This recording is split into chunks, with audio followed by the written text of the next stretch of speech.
I had such great conversations with you already so far. So I had an impression that most of you in this room are actually very bold, intelligent women in total control of themselves. If you're a man, you probably still are the same. If you are here in this room, it actually means that you are ambitious. You're trying to get somewhere in life. And being here is just one of the little steps where you're getting in your lives. If you are here, you probably are making bold and intelligent decisions. And most likely you're trying to create certain circumstances in your life to achieve your goals. You're making it happen, and it happens that you're a bitch, even if you're a man. So yes, 2 years ago I launched Bitch Online, which is a magazine for your type of woman who is bold, intelligent, and in total control of herself. The content and the name was actually inspired by your type of woman.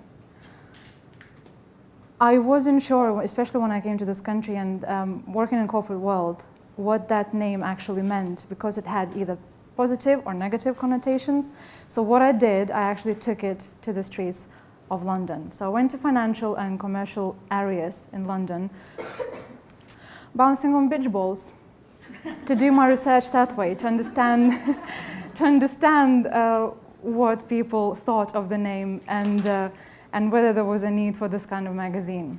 What I found and what I learned was actually quite interesting. Some women simply couldn't face that word. They passed me by. Other type of women, though, they admitted that they called this type of woman behind their backs. Actually, they called me too, that name, because they actually admitted they were envying these type of women for their achievements, for that they were confident, they stood tall, they defended themselves in the right way in the boardroom, in front of their husbands, colleagues, bosses. They stood up for themselves. A third type of women were the actually women that said, yes, I am a bitch. And you know why? Because for those particular reasons, I am standing up for myself. And these type of women, actually, they didn't necessarily were wearing flashy clothes, bright makeup, not the type of person that you might think the bitch is typically in the corporate world. They said, I know what I want in life, and I'm getting not necessarily by walking over someone's head. And by giving me that business cards, I understood they actually held quite good positions in their corporate lives. So that was a good reason for me to reclaim the word and to celebrate that word in an online fashion. And I'm very happy now. I understand Google tells me it's more than 5,000 bitches around the world that they admit they are bitches. That's pretty cool, isn't it? Was I always a bitch myself? Oh no. I still am not every day. Believe me, my confidence is shaking in certain situations. I sometimes doubt myself if where I'm going it actually is my goal. Because interests change, so I have to reevaluate things. But all of us, we have some certain turning points in our lives where we realize that this is it. This is the moment when I have to make that little step to escape from where I am because something is bugging inside me and go towards your goal. For me, that turning point was actually 5 years ago when I was diagnosed by cancer. Yeah, I was way too young. I was only 25 then. I survived, but that moment I decided, that's it. I'm not gonna just walk through my life without making that I have some tangible result. And I wanted to achieve my dreams. At that time, my dream was to bring the World's Strongest Man franchise to the UK. And that's what I did.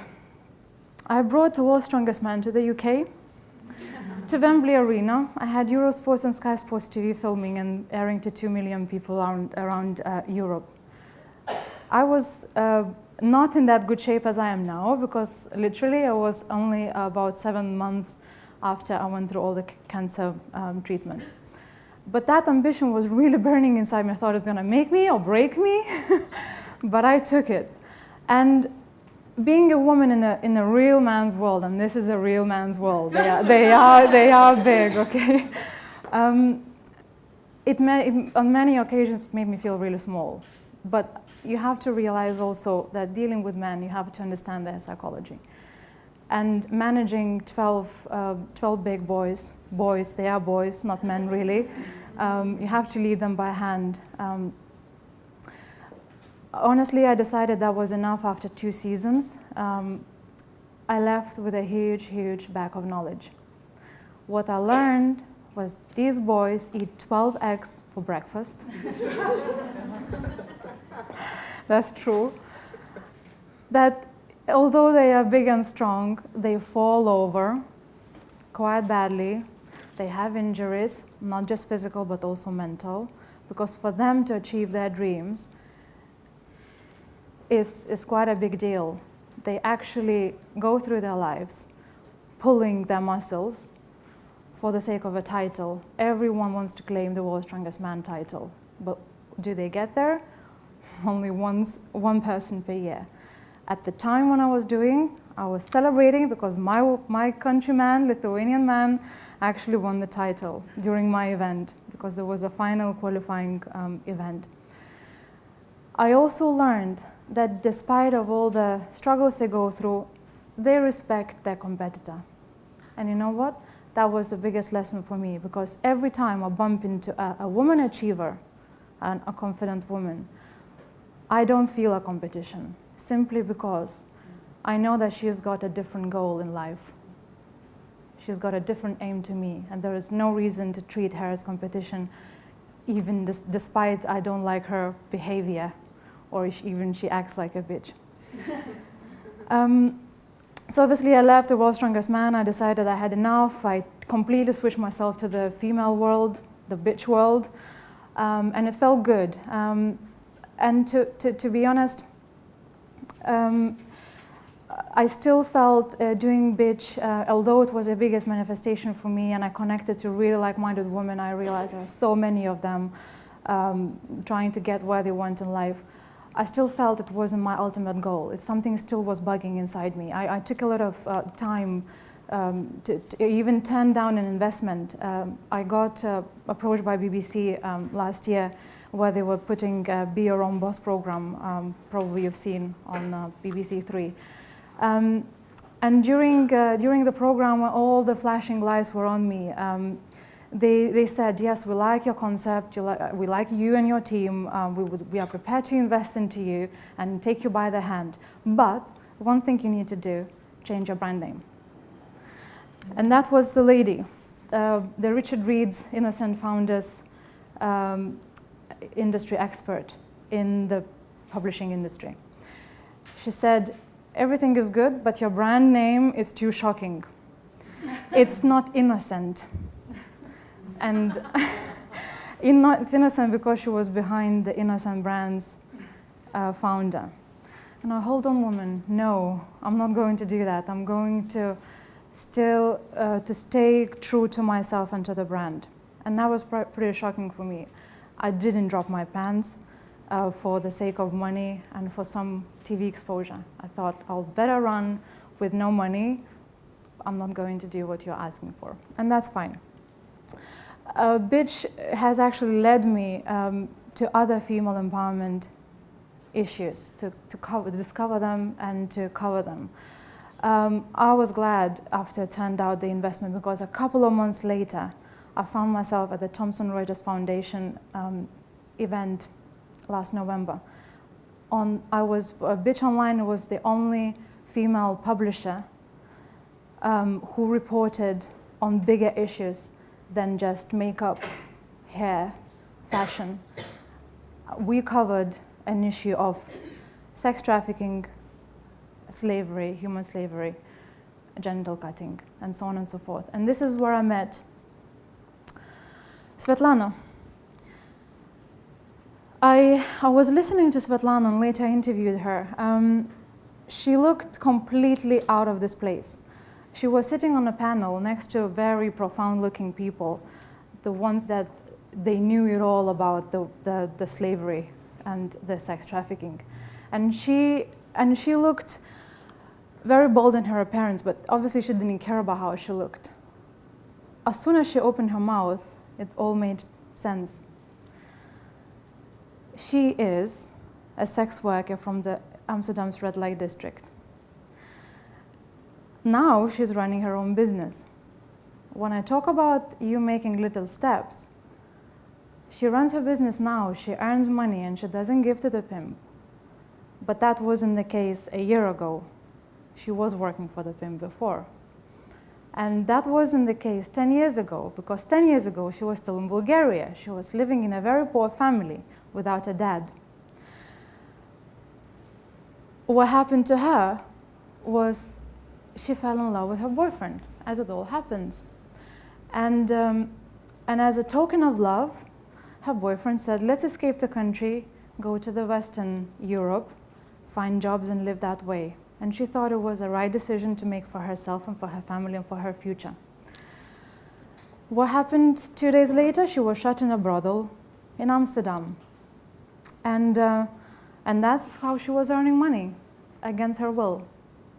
So, although sometimes we are in certain circumstances in life shut in our little worlds, in our little cages, we feel like there is no way to escape, leave our corporate jobs. We are afraid, it's scary, no financial support. Oh my goodness, my dad still, and my parents are still in Lithuania or other country. I have no one here. Sometimes we don't see opportunities, or even if we see them, we choose not to take any little step to go towards the better and bigger future where we want to be. What she did, she found an opportunity to take her risk and escape from the tyranny of the pimp. It took her a lot of courage, and she had to know it all, how the system works to do it. And now she runs her own business, and she calls herself a very empowered woman and an inspiration to the ladies in the next window, because other ones are trying to follow her. And actually, there's quite a few now in those windows, if you go to see, they're actually running their own businesses. They're paying taxes, and they feel happy about it. But with her, you don't know where she's going to be in 3 years, because now she's talking in international conferences.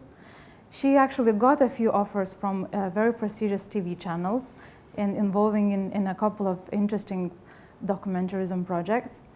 So you see little step by steps. She was afraid she's gonna be killed, but she's still doing it. And we are not afraid we're gonna be killed. We need to take this leap of faith sometimes in what we are doing and where we want to get. So probably I mean, we all hear these stories, about children suffering and this, girls being shot in sex trafficking, all these issues. We probably also know there is the biggest number, the slavery is actually at the moment the biggest number has ever been in human history. It's 30 million people at the moment in human slavery. It is shocking.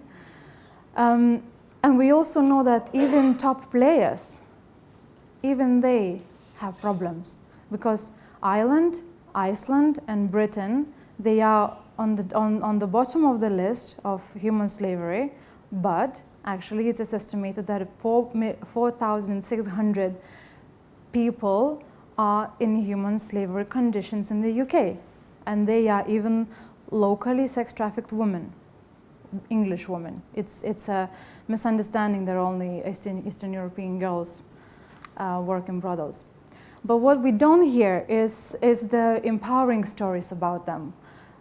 We don't hear and we don't know that actually there are a few corporate organizations with their corporate social responsibility initiatives that take this issue to their hands. You probably don't realize, some of you, that you're wearing clothing that are being made by ex-sex trafficked women, because there are a few very well-known brands on our high street that use, that they employ them, they take them, lead them by hand, and they give this employability skills, give passports, and they make jobs for them in the factories. They sew our clothes. So we don't hear the stories. And what I want to do is to take this opportunity to make my little step to end human slavery with a couple of very big organizations that I'm working now on, a couple of very creative projects. I mean, they are not as creative as Lady Gaga did with Bad Romance, and you probably all know that video. It's actually made on that topic. It's all about sex trafficking. But what she does, she burns the man who is the Russian mafia in the bed. I'm not going to do that, but I found a few creative ways how to work on that issue. So thank you for listening. If you want to contribute in any way, please join and talk to me. Thank you.